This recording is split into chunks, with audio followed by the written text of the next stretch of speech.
Next, we're joined by Jonathan Whitham, the Deputy Director of the Indiana Department of Homeland Security and head of a new task force announced by Governor Braun just a few weeks ago. Jonathan, thank you so much for making time for us today. We really appreciate it. Thank you. Pleasure to be here. So first, I wanted to get into kind of some of the news of the day. Obviously, this new task force that was announced by the governor. Can you just tell us a little bit about what that entails and what you're going to be heading up? Yeah, I'd be happy to. This is a group of highly qualified experts in the field of public safety. So we have members who are fire chiefs, EMS directors, 911 directors, and the task force itself will be 10 members, including 2 state agency folks, myself and Michael Watkins from the Integrated Public Safety Commission, and then experts designed to get in the room, talk about this issue, and identify the current status of our emergency alert system in Indiana, any gaps that might be out there, and then how are we going to collectively fix any issues that we identify. And we know that's so important, right? After watching the news play out in Texas, from around July 4th, absolutely heartbreaking scenes there. So obviously very, very timely. But I'm curious too, you mentioned these emergency alert systems. Do you have any idea, like the history behind them, of those emergency systems that you're going to be ending up checking on here in the state? The technology for these systems and for alerting in general is always evolving. But I think what a lot of us think of when we're thinking about emergency alerts for weather issues are the tornado sirens that we hear so often in our communities. And in Indiana, we test those every Friday at 11 o'clock. But the consistent nature of the messaging and the layered approach that we've been trying to employ the last few years is what we really want to focus on. So instead of being in the mindset that if there's an issue, I'm going to hear a tornado warning, a tornado siren go off, I want everyone to understand that you may not be in a geographic location that has one of those sirens. And so for that reason, we want to focus on those alerts that come to your phone, those alerts that come to email, on social media, all these different layers of messaging. And that technology, like I said, is always evolving. So we want to look at what's out there now.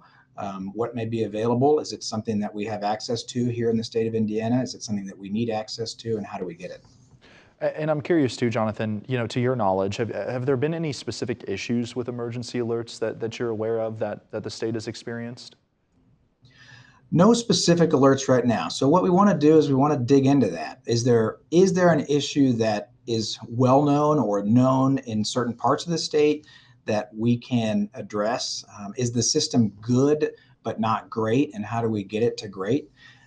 And so those are the questions that we want to ask these experts. I think we have a lot of very interested stakeholders in this group as well. So the National Weather Service, we have GIS mapping, we have a lot of different folks from different sectors that want to know what comes out of this task force. And so we're excited to kind of dig in and ask those tough questions and then figure out how we go from good to great.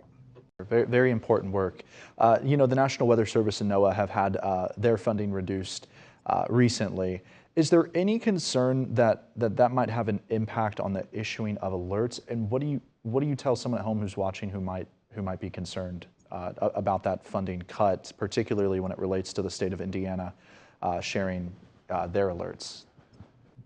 Yeah, I understand there may be some concern over that. We have an amazing partnership with the National Weather Service here in Indianapolis and all over the state, the different offices in other states around us, and we have no concerns right now that any of this alerting would be impacted by budget issues that everyone is experiencing. And so if there are gaps that we identify specifically in Indiana, then we will work to identify funding sources to fill those gaps, whether those are state funds or grant funds.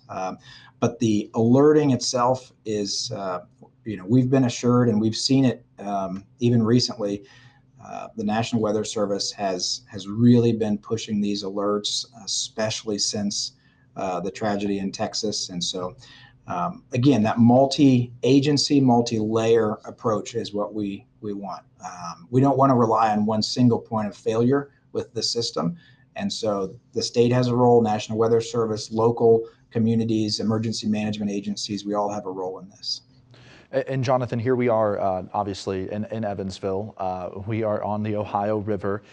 Wanted to ask you about the floodplains in the state and how they've been changing, you know, particularly for some of these river towns and other areas that are on bodies of water. Could you just kind of dive into a little bit about what the floodplains are and how they've been changing maybe in recent years? Sure.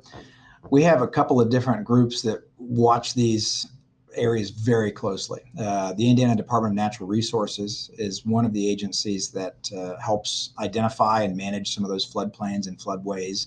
And then obviously FEMA. They have maps that are reviewed and redrawn periodically. What we've noticed here in Indiana is that flooding is the largest threat from a natural hazard standpoint to the state. And that's been that way for many, many years. But over the course of time, streams change direction and rivers change the amount of water that they can hold, their capacity. And so flooding is and will remain one of the biggest threats to our state.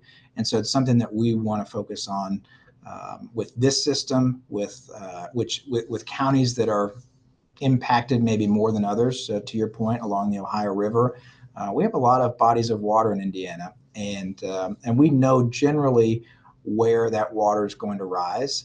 And so to be able to focus on those communities with specific technology or different types of alerting systems, I think will be very beneficial moving forward. It's great insight. Jonathan Whitham, the Deputy Director of the Indiana Department of Homeland Security, thank you for making time. We really do appreciate it. Absolutely. Thank you for having me.